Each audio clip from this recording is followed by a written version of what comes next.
This is my EXCellent interior for April 13th, and my start line was right here between the two red-orange dots with a boundary markers right here, the yellow, and then they couldn't go underneath because it was enclosed.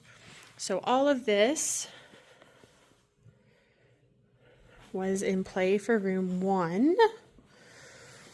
And the environmental factors in here, frankly, were fantastic. The temperature is really good. There was a lot of stability in the air. Yes, there was airflow and movement, but it was very, very stable in here. So I actually looked, when I was looking for handler challenges, I decided that what I was looking for was, do you know when you're done? And will your dog go deep, or will you trust your dog? And the reason that was one of the things that I was looking for is because there was only one hide in this room, and I placed it right there.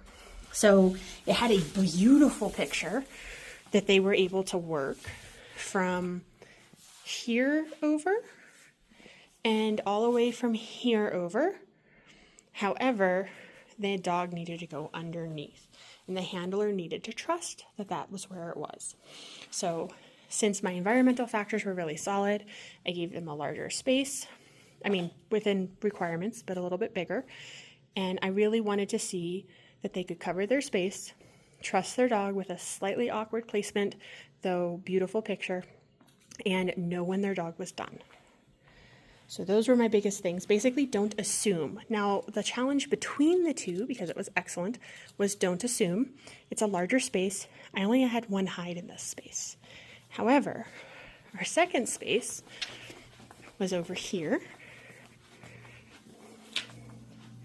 and it was a smaller space, though completely adequate to give me two plumes that had distinct movement as well as some convergence. Start line tall cones, yellow cones were boundaries, and I made a point of making sure everybody knew that the freezer and fridge were out of play.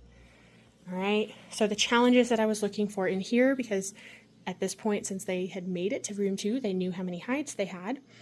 So I was looking for them to be able to work the basic convergence, work the way it moves in this room, of course, and then honestly, independence and or like handler movement. I knew, so I have two hides. One hide is right here, and the other hide is right here. And so I was looking, I knew they would want to go under this table. The dogs would head straight under this table from the start line, and I wanted to see that the handlers could allow that, could work that, and could figure out how to work with this island that was in the middle of their search, while also making them not be able to completely go through it. So there was a little bit of a handler dynamic test kind of going on there. And then, of course, those simple sets.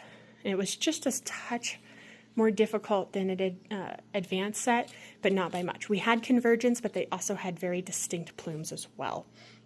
So those were really what I was looking for. The overall overreaching concept here that was really important was don't assume. That's really what I wanted.